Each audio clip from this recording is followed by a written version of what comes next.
ओम श्री श्याम देवाय नमः। ओम श्री श्याम देवाय नमः। ओम श्री श्याम। क्या तुमने कभी सोचा है कि अगर कर्ण के पास उसका कवच कुंडल अंत तक रहता तो क्या महाभारत का परिणाम वैसा ही होता? क्योंकि इतिहास कहता है कर्ण हारा था, पर सत्य कहता है धर्म और भाग्य के बीच सबसे भीषण युद्ध कर्ण ने ही लड़ा था। यह कथा है उस योद्धा की जो सूरज से जन्मा पर छाया में जिया, जिसने अपने शस्त्रों से नहीं अपनी प्रतिज्ञा से खुद को अमर बना लिया। सृष्टि के प्रारंभ में जब देवता और असुरों में युद्ध छिड़ा था, तब सूर्यदेव ने एक ऐसा कवच और कुंडल बनाया था जो न किसी अस्त्र से भेदे जा सकते थे, न अग्नि से जलाए जा सकते थे।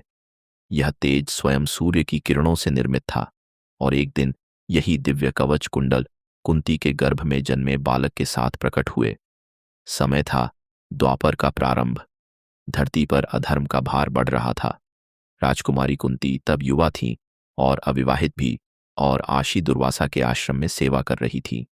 उनकी तपस्या से प्रसन्न होकर आशी ने उसे एक वरदान दिया, कुंती, तुम जिस देवता का भी नाम स्मरण करोगी वह प्रकट होगा और तुम्हें पुत्र देगा।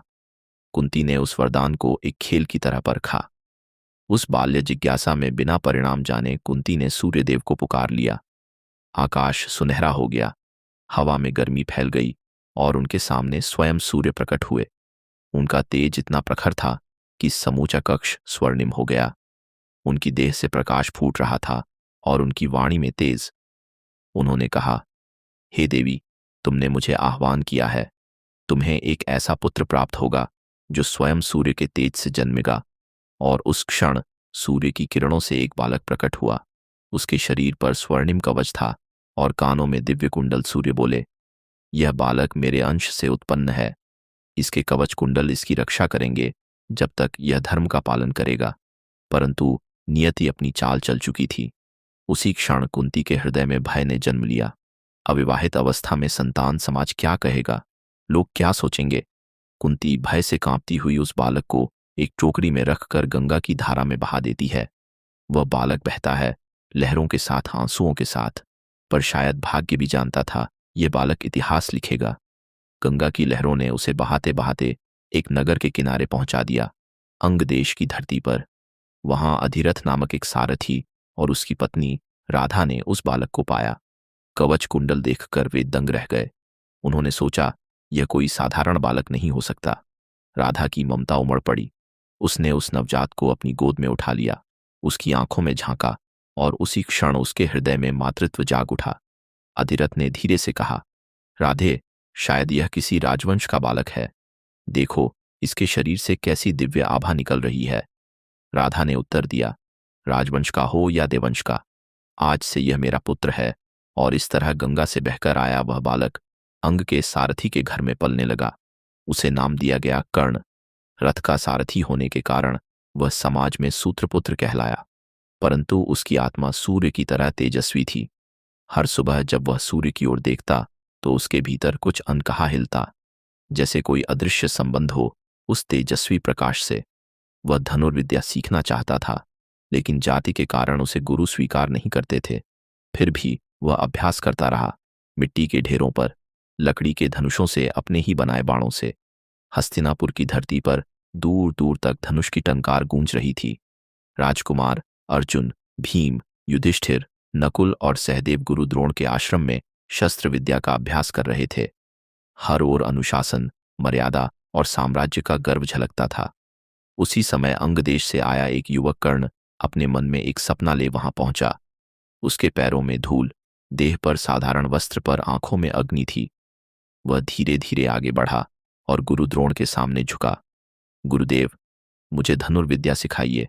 मैं भी वही सीखना चाहता हूं जो आप राजकुमारों को सिखाते हैं। द्रोण ने एक क्षण उसे देखा। उनके अनुभव ने सब समझ लिया। वह कोई साधारण बालक नहीं। पर तभी एक शिष्य ने फुसफुसाकर कहा, गुरुदेव, यह तो सूतपुत्र है। द्रोण की दृष्टि बदल गई। सूतपुत्र? तब यह राजकुमारों के साथ कैसे खड़ा हो सकता है? धनुर्विद्या क्षत्रियों का धर्म है, तुम इसे नहीं सीख सकते। कर्ण के भीतर कुछ टूट गया। उसकी आत्मा चित्कार कर उठी, पर उसने कुछ नहीं कहा। उसने सिर झुका लिया। वह लौट पड़ा, लेकिन उसकी आंखों में अपमान की अग्नि और आत्मसम्मान की ज्वाला जल उठी थी। उसी ज्वाला ने उसे आगे बढ़ाया, उस मार्ग पर जहां उसे समाज, धर्म, गुरु, यहां तक कि देवताओं तक से टकराना था। फिर वह गया परशुराम के आश्रम में। परशुराम, जिन्होंने प्रण लिया था कि वे केवल ब्राह्मणों को ही शिक्षा देंगे, कर्ण ने स्वयं को ब्राह्मण बताकर शिष्यत्व मांगा। परशुराम ने उसे धनुविद्या दी। दिन रात रक्त पसीने से कर्ण ने तप किया। उसके बाणों की गति इतनी तीव्र हुई कि पत्ते भी बिना आवाज गिरे। पर नियति फिर अपना खेल दिखाती है। एक दिन परशुराम की गोद में कर्ण विश्राम कर रहा था। तभी एक कीड़ा उसकी जांघ में घुस गया। रक्त बहने लगा, पर कर्ण शांत रहा। परशुराम जागे और बोले, कोई ब्राह्मण ऐसा दर्द नहीं सह सकता। सत्य बताओ, तुम कौन हो? कर्ण मौन हो गया। उसने सिर झुका लिया। गुरुदेव, मैं ब्राह्मण नहीं, मैं सूत पुत्र हूं। परशुराम के चेहरे पर क्रोध और वेदना दोनों थे। उन्होंने कहा, झूठ बोलकर प्राप्त ज्ञान शाश्वत नहीं होता। जब तुम्हें सबसे अधिक आवश्यकता होगी, उसी क्षण तुम्हारा यह दिव्य ज्ञान तुम्हें स्मरण नहीं होगा। यह कहकर उन्होंने उसे श्राप दिया कि ब्रह्मास्त्र विद्या उसी समय भूल जाओगे जब उसका प्रयोग करना सबसे आवश्यक होगा। यह श्राप नहीं था, यह नियति की मोहर थी।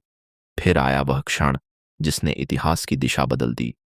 हस्तिनापुर का रंग उत्सव, जब द्रोणाचार्य ने अपने शिष्यों